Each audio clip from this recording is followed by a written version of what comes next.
Are you looking for knitting inspiration that's more oversized, autumnal, comfy, layered, could go foraging in it? Well, look no further because I have put together 12 patterns to get a goblin core aesthetic today.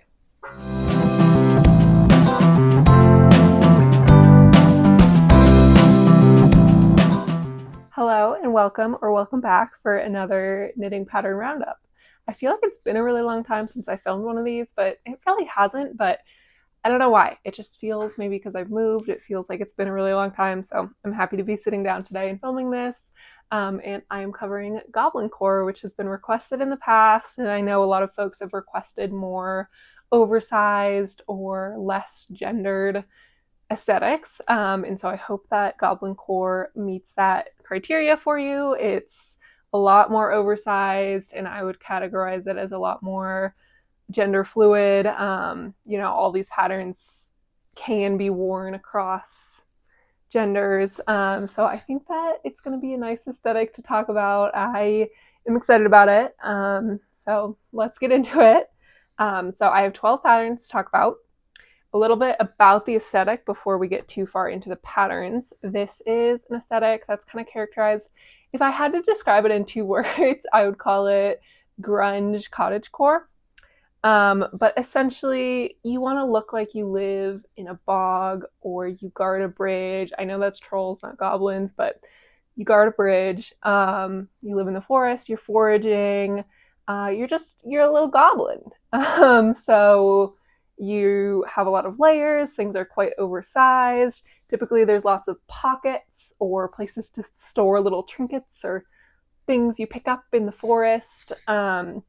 Things look a little bit more worn or scrappy, and for some reason cuffed pants are a really big part of that.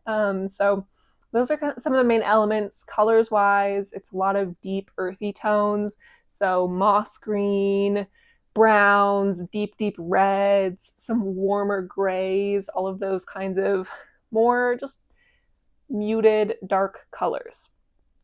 Again, it's kind of grungy cottagecore. So I've tried to put together a goblin core outfit.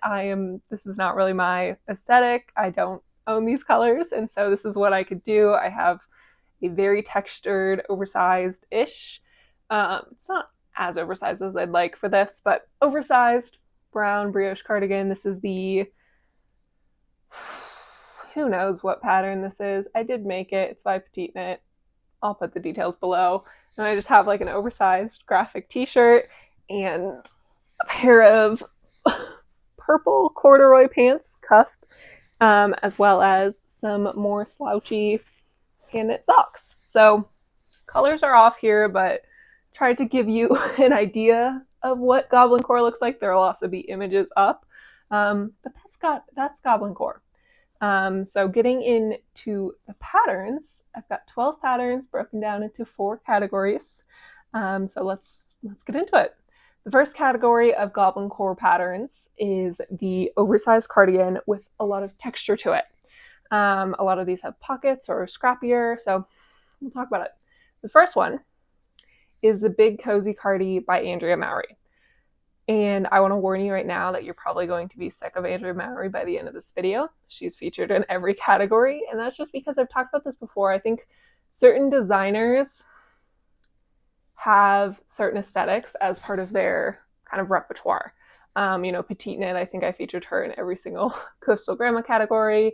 And the same with Emory and Goblin Core. She's got that kind of foresty, darker colors, oversized, textured vibe locked in. So I'm going to feature her. She also is very great about size inclusivity.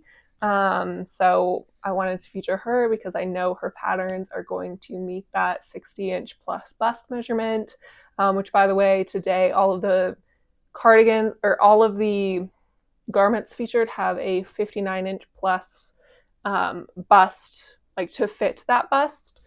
A lot of them are a lot bigger than that. But yeah, that's why I'm featuring Emory. So the Big Cozy Cardigan, it is huge. It's got this lovely texture on it. I think it's moss stitch, but I'm not 100% sure. And I like it because it for this goblin core specifically, because it kind of looks like 2 layers automatically, because there's a stockinette section in a different color on top of the huge moss stitch. I'm calling it moss. I don't know if it is moss. It just says stitch pattern, but it looks like moss stitch. So it's got those 2 things. So it already looks like you're wearing a scarf or another big cardigan underneath this cardigan to add that layered feel.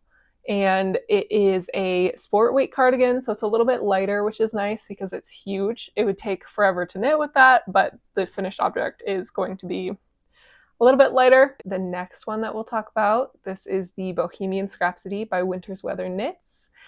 This is a really good, I think that originally this is an advent pattern, but can be used for just a bunch of scraps, and it's Aran weight, so you hold a bunch of your different scraps together to make this cardigan in garter stitch. So it's going to be really easy to make. It looks like the construction, instead of going top to bottom, you go side to side on it. It would be an interesting construction, and I think just this scrappiness of the different colors, just throwing whatever you have in there, really adds to the goblin core.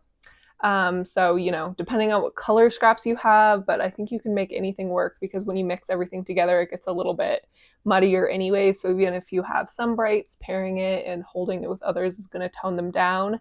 And so this is a really great way to show off the scrappy, thrifty nature of goblin core and use scraps. And this final oversized cardigan pattern is the My Opa cardigan. This is by Lisa Chimeri. I hope I'm saying that right. And I wanted to feature this one because it has pockets, and I love pockets for goblin core because you're foraging. I know that I don't know why in my head I'm like, this is the aesthetic where you go foraging for mushrooms, but in my head this is the aesthetic where you go foraging for mushrooms, and so you need pockets. So I love the inclusion of pockets on this one. And even if you're not foraging for mushrooms, this aesthetic in my head, you're collecting trinkets. You're collecting little tokens, whatever it is, wherever you are, collecting little things. So having some pockets is great. And this cardigan is also just nice and oversized. I like the collar for this. It kind of, again, adds that layered element without being an extra layer. And I like that most of it's just in stockinette and simple, but you have the garter stitch button band and the garter stitch collar. So I think it's nice. It's a good combination of texture and function, and would be a good pattern for goblin core. The next category of patterns that I have, I don't know why I can't take myself seriously talking about this aesthetic, but next category I have is limb accessories. So for your arms and your legs, well, feet, your feet and your hands. Appendage accessories. So adding to that layered element, adding to the oversized and squishy and textured element, throwing on a pair of arm warmers or hand warmers or a pair of thick socks is just a great way to add to your goblin core outfit. I mean, your pants are cuffed under this aesthetic. For some reason, that's like an integral element of the outfits. And so you might as well show off some nice, thick, chunky socks. And you might as well have some nice, thick, chunky hand warmers peeking out. So talking about that, the first pattern that I found is the bridge arm warmers. This is by Kukiko Inoue. I'm so sorry if that's incorrect. She's Japanese, I believe. But this is a free pattern, which is amazing. And it is a bulky weight, half twisted rib arm warmer. It's long. Obviously, you could change that, but it's meant to go like almost to your elbows. It looks just cozy and squishy, and I kind of want to make this. I might make this a quick winter project because they look so cozy. I like in her photos, she has them kind of bunched up, and I think that the bunched up looks really good for this aesthetic specifically. And I can just imagine like with a big oversized cardigan or something, just having them kind of come out and be bunched up would look great. Very goblin core, ready to go forage in the woods. I don't know. The next pattern that I'll talk about is another Andrea Mowry pattern, and these are the Bear Paw socks by Andrea Mowry. They are a DK weight sock, and they're just a ribbed sock. I don't know exactly what type of rib, 2x2. It's just 2x2 ribbed sock. They look really interestingly constructed, and I know a lot of people really love the Bear Paw socks by Andrea Mowry. They have this interesting detail at the back of the heel where there's stockinette at the back of the heel, and then the 2x2 rib continues on the bottom of the foot. Very interesting. I'm just intrigued by these and the way they're shaped. Very intriguing to me. So I'm interested. I might want to make these just because I'm really intrigued. And I made my first pair of DK weight socks for sample knit recently, and they're so nice. DK weight socks are so cozy and squishy and fast to knit up. So if you haven't made them before, I was always on the fence. I felt like they'd be too thick, but they're not that much thicker than a fingering weight, and they're so cozy. So I highly recommend checking out DK weight socks.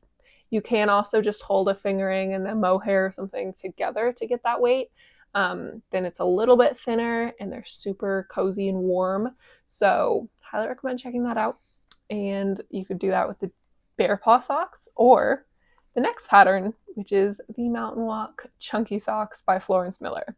So Florence Miller, handmade by Florence, she's on YouTube. She has a fingering weight version of this pattern that came out first, but she recently came out with these socks, which are chunky, DK weight. I say recently, they were published a year ago, so not that recently, but she came out with these, and they're a DK weight version of these nice cabled socks.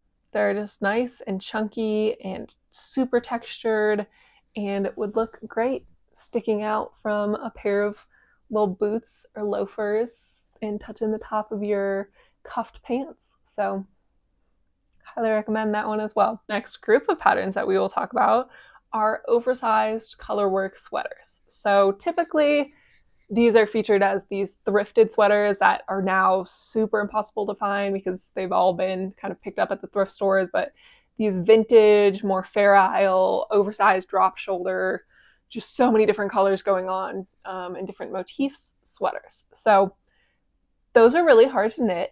There's a reason that they're typically machine made, and that's because color management on them is super difficult. Having the flat panel of color work on a drop shoulder is very difficult. So I tried to find what I can. And I think I did find some good options for this that aren't going to kill you to knit. So the first one that we'll talk about is the Little Crystals sweater by Celine Phaeton. I've definitely talked about this one before. I don't remember in what roundup video, but it is a nice drop shoulder, or seemingly, yeah, it's definitely drop shoulder colorwork sweater. It's got a lot of different motifs in it, and the original version just has two colors, the main color and one contrast. For Goblin Core, I might actually add like 1 to 2 other colors.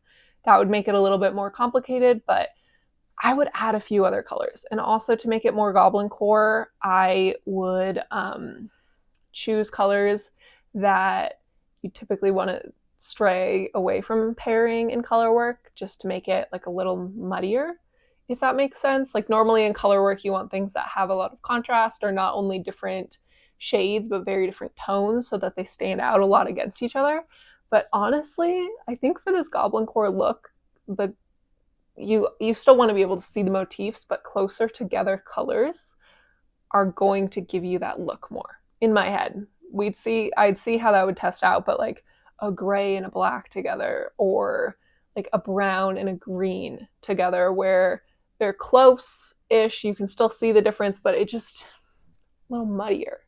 Like I want this sweater for Goblin Core to feel kind of muddy, and like choose like a brown, a green, maybe a gray, and like, I don't know, that's probably enough colors to just do 3, or like add in a red or something. But having that pair of more muddy colors, I think would get this one to Goblin Core. The fit of it is why I chose it, but the pattern pictures are definitely not Goblin Core. I also realized I did not tell you the weight of this one. It is a worsted weight. The next pattern that I'll talk about, this is another Andrea Mowry pattern. Say it with me. This is the framed sweater by Andrea Mowry. It was just released actually in July, and I think it's her Rhinebeck sweater for this year. So every year she has at least 1 to 2 patterns that she has people knit in preparation for Rhinebeck, and then takes a picture with everyone wearing it together at the Rhinebeck Yarn Festival in October.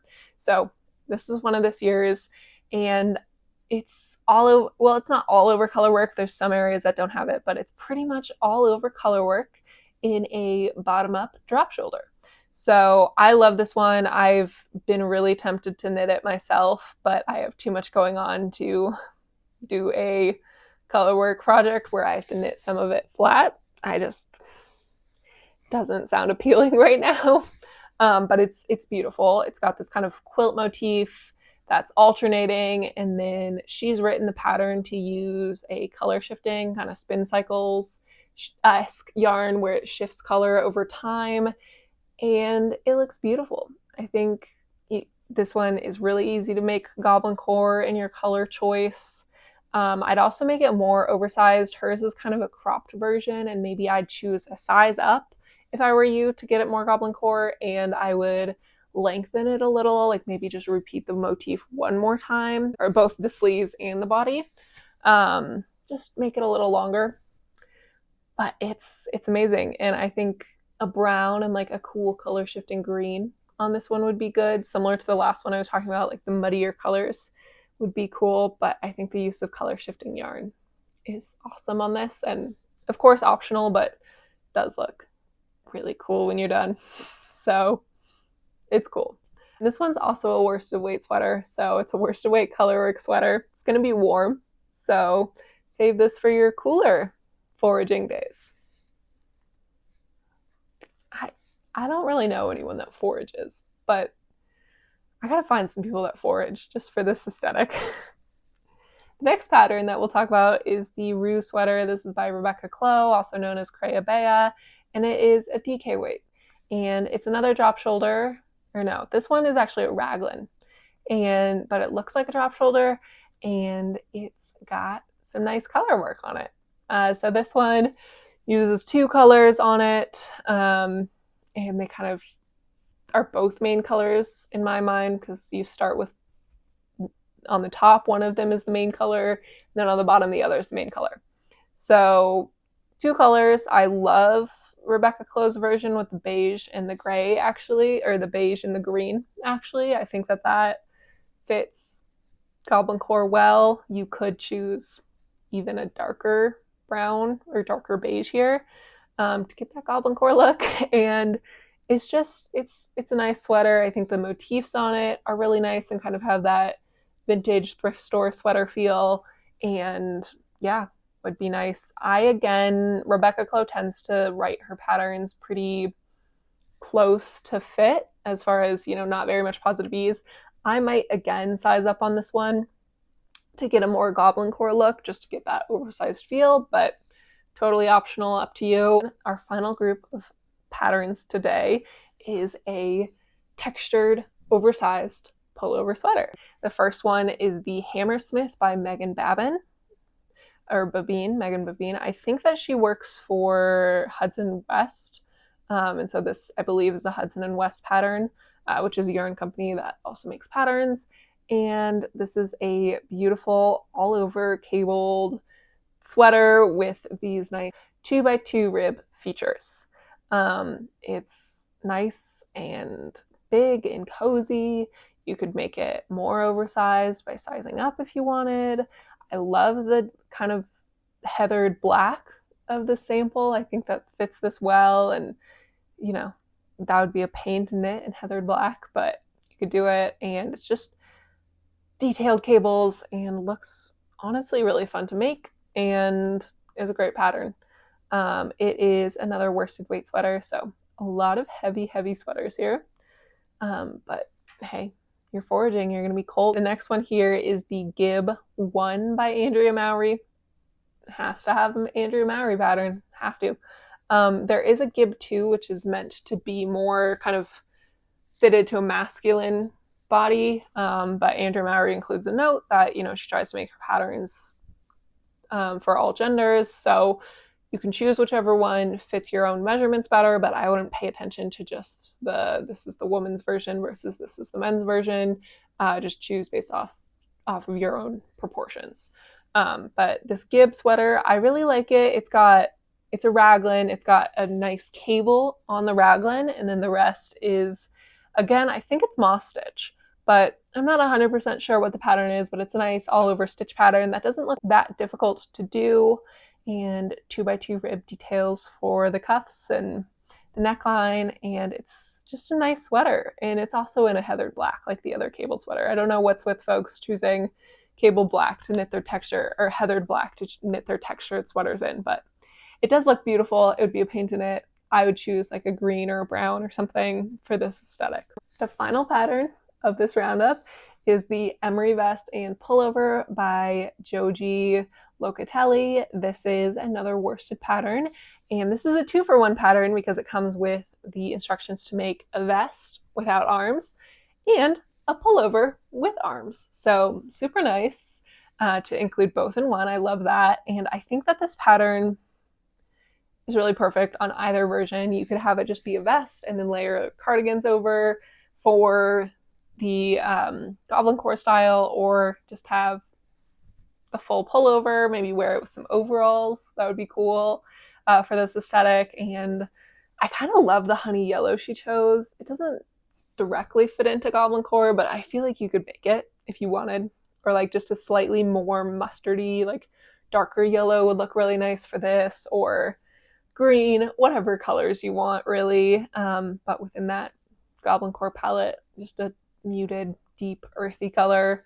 So it's a great pattern, and lots of complex cables, which is kind of the vibe here. That's what we're going for with the texture. These patterns should look that like a sweater that you found at the thrift store, or that you've had for a really, really long time and is just old and been well loved. And so the more detailed that sweater is, the better for that look. So that's the roundup. Those are the patterns for today. I hope that this gave you some inspiration. It's not my aesthetic, but I think I'm realizing after every single one of these Knit Your Aesthetic videos, I kind of start adapting parts of these aesthetics. After the Tomato Girl video, I was obsessed with trying to find cute prints. After Mermaid Core, same with shimmery things and more floaty fabrics. And so it's fun talking about these different aesthetics because while they're not mine, I can adapt little pieces of them over time. And it's kind of human tendency. The more we look at something, the more we like something. And so I'm kind of making myself love all these aesthetics through talking about them. Which is not good for my wallet in my closet, but it's fun for me and exploring my own personal fashion. So hope this gave you some inspiration. Let me know if you'd heard about goblin core before, if this is already your aesthetic and you're excited to incorporate some of these patterns, or if you saw something new today and whether you like it or not. But yeah, thanks for being here. See you again next week, and have a great time in the meantime. Enjoy your week. Happy knitting. All right, bye.